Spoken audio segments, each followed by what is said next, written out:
Hello students, हम SP subject पढ़ रहे हैं। ओके, एसपी में हमारा चैप्टर नंबर 3 चल रहा है, फॉर्मेशंस ऑफ कंपनी। ओके, उसमें हमने स्टेप्स इनकॉर्पोरेट करने के लिए कौन कौन से स्टेप्स से हमें जाना पड़ता है वो हम पढ़ रहे थे। ठीक है, और हमने कौन कौन से स्टेप्स देख लिए थे लास्ट क्लास में।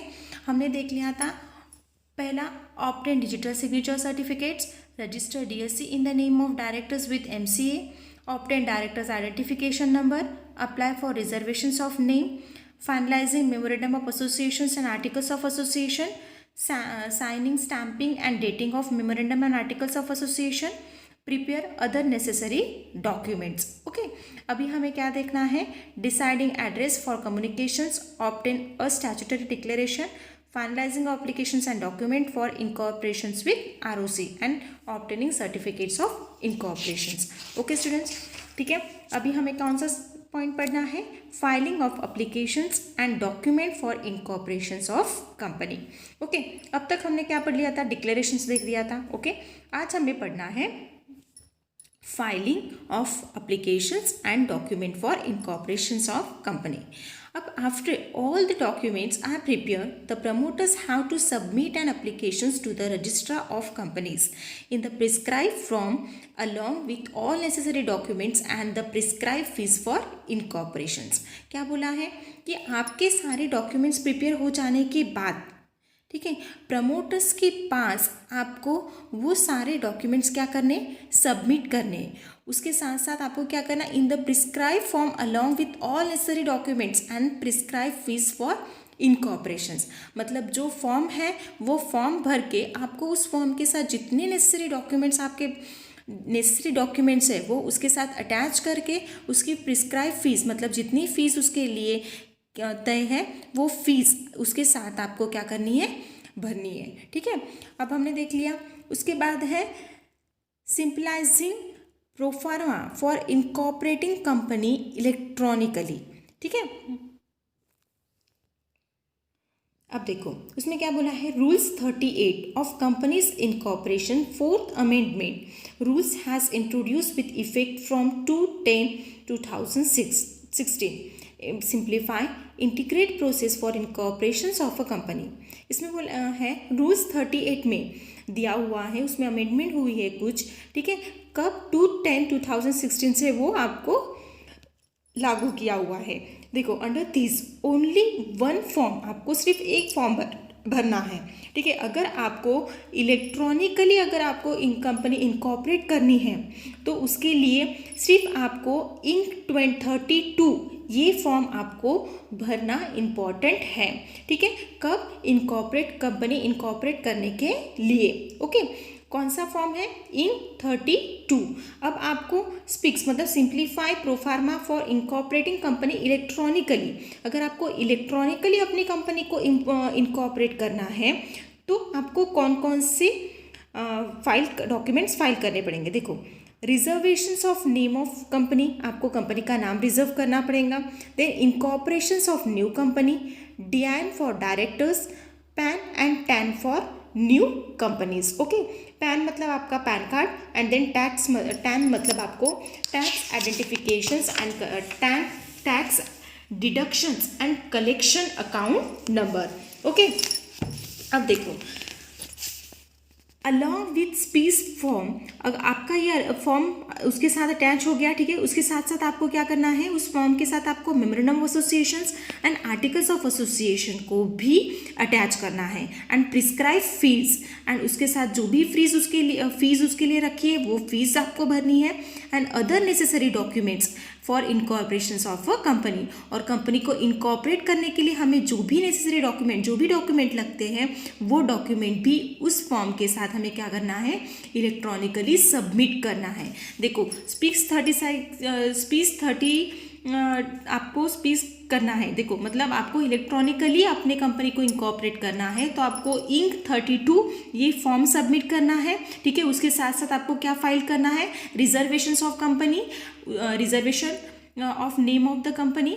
ठीक है, उसके reservations of the name of the company, incorporations of a new company, directors identification number, PAN और टैन, और उसके साथ साथ आपको memorandum of associations, articles of association और other necessary documents for incorporations of company. Okay, और उसके साथ आपको जो भी फीस है वो फीस भी भरनी है। ठीक है, ये हो गया। उसके बाद है obtain certificate of incorporations after verifying that all the documents and information submitted to it is proper। ठीक है, the register of companies will enter the name of the company in the register of companies and certified under his hand that the company is incorporated। Registrar issue the certificates of incorporations in the prescribe form. ठीक है, अब क्या करेगा, आपने जो भी document या जो भी इंफॉर्मेशंस आपने सबमिट की है उसे रजिस्ट्रार ऑफ कंपनीज जो है, जो रजिस्ट्रार है, वो क्या करेगा, सभी इंफॉर्मेशन को चेक करेगा, आपके डॉक्यूमेंट सारे देखेगा, वो करेक्ट है या रॉन्ग है। वो सब करेक्ट हो, ये उसका उसने देख लिया कि आपके सारे डॉक्यूमेंट्स कैसे हैं, क्लियर है, तो वो क्या करेगा, will enter the name of the company in the register of companies. Register of companies का, ठीक है, उसमें आपको जो रजिस्टर है उसमें आपके कंपनी का नाम क्या करेगा, एंटर करेगा, और आपको सर्टिफिकेट्स ऑफ इनकॉर्पोरेशन का फॉर्म क्या करेगा, इशू करेगा। ओके, देखो उसमें क्या क्या है, contents of certificates of incorporation में the name of the company, company का नाम, dates of issues of certificates of incorporation, आपको किस दिन वो सर्टिफिकेट्स इशू हो रहा है, then CIN number, CIN number मतलब होता है corporate identification number, then PAN और टैन ऑफ द कंपनी, और signature of registrar with date and his seal. उसके साथ साथ रजिस्ट्रार की सिग्नेचर होंगी, जो रजिस्ट्रार है जो आपको इनकॉर्पोरेट का सर्टिफिकेट्स दे रहा है, देन जिस दिन वो आपको सर्टिफिकेट्स दे रहा है उस दिन डेट एंड देन उसका stamp. Okay, then importance of certificates of incorporation. अब कौन कौन सी चीज़ें हो जाती है कि सर्टिफिकेट्स मिल गया आपको इनकॉर्पोरेट का, तो कौन कौन सी बात होती है, देखो certificates of incorporation is like the birth certificates of the company as the company comes into existence from the date mentioned in the certificates। जिस दिन की सर्टिफिकेट्स में डेट मेंशन की गई है उस दिन से लेकर आपकी कंपनी क्या हो जाती है, एग्जिस्ट हो जाती है, मतलब आपकी कंपनी आ गई। ठीक है, आपकी कंपनी स्थापित हो गई है ना, एग्जिस्टेंट आ गया उसका, तो वो कंपनी का जो जिस दिन आपका इनकॉर्पोरेट का सर्टिफिकेट्स मिल गया उस दिन वो क्या है, आपका कौन सा सर्टिफिकेट्स कहलाता है आपको, like the birth certificates of the company, company का कौन सा बर्थ सर्टिफिकेट्स है। Okay, the company now becomes a legal person distinct from its member. और जिस दिन आपको सर्टिफिकेट्स मिल गया कंपनी को इनकॉर्पोरेट, ठीक है, आपकी कंपनी इनकॉर्पोरेट हो गई, आपकी कंपनी एग्जिस्ट हो गई, तो इसका मतलब आपकी कंपनी लीगली एक पर्सन बन गई। ओके, वो डिस्टिंक्ट फ्रॉम इट्स मेंबर मतलब वो आपके मेंबर से कैसी है, अलग है, उसका एक खुद का एक अस्तित्व है। Then next, company becomes a body corporate having perpetual succession from the dates incorporations, मतलब कंपनी पूरी तरह से कैसी है, मेंबर से अलग है। ठीक है, और वो प्रीएक्चुअल सक्सेशन मतलब उसका कैसा है, लास्ट तक, ठीक है, वो उसका अस्तित्व रहेगा। Then the company can sue and be sued open upon other in its own name. ठीक है, वो किसी कंपनी क्या कर सकती है, वो किसी भी पर्सन के ऊपर या किसी भी कंपनी के ऊपर खुद के नाम के से किसी के ऊपर केस कर सकती है, और कंपनी के ऊपर भी कोई और अदर पर्सन या अदर कंपनी क्या कर सकती है, केस कर सकती है। ठीक है, मतलब उस कंपनी को इनकॉर्पोरेट सर्टिफिकेट मिल जाने के बाद उसका एक अलग से खुद का एक अस्तित्व निर्माण हो जाता है। ठीक है, ये देखा हमने, क्या देखा, देखो सर्टिफिकेट्स ऑफ इनकॉर्पोरेशन कैसे होता है, देखो इनकॉर्पोरेशन ऑफ सर्टिफिकेट इस तरह से होता है, जो कि आपकी सारी प्रोसीजर फुलफिल हो जाने के बाद आपको ये इनकॉर्पोरेट सर्टिफिकेट्स का फॉर्म मिलेगा। ठीक है, उसके बाद allotment of certificate identification number, आपको at the time of issuing certificates of incorporations with ROC also allots a CIN to the company। Company को क्या करती है, एक CIN नंबर देती है, मतलब corporate identification number with its unique identity number. ये कौन सा है, एक यूनिक आइडेंटिटी नंबर है, ये कितने डिजिट्स का रहता है, 21 डिजिट्स, उसमें न्यूमेरिक कोड्स भी होते हैं और ऑल्सो अल्फ़ाबेटिकल कोड्स भी होंगे, इसीलिए उसे अल्फ़ा न्यूमेरिक कोड भी कहा जाता है। देखो आपका CIN नंबर किस तरह से होता है, कॉर्पोरेट आइडेंटिफिकेशन नंबर कैसे होता है, हर कंपनी को एक कॉर्पोरेट आइडेंटिफिकेशन नंबर दिया जाता है।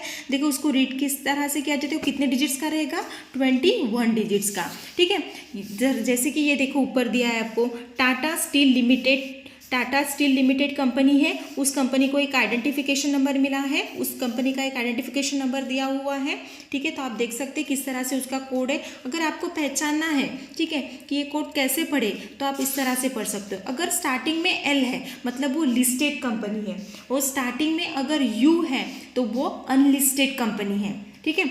और उसके बाद जो 5 डिजिट्स का जो नंबर है वो इंडस्ट्री कोड है, ठीक है। आप उस तरह से इंडस्ट्री कोड है, उसके बाद है MH दिया हुआ है, वो स्टेट कोड है, ठीक है। जैसे कि MH है मतलब अपना महाराष्ट्र है ना। उसके बाद है ईयर ऑफ इनकॉर्पोरेशन, उसके बाद 4 डिजिट्स दिए हुए हैं, तो मतलब किस साल आपकी कंपनी इनकॉर्पोरेट हुई है।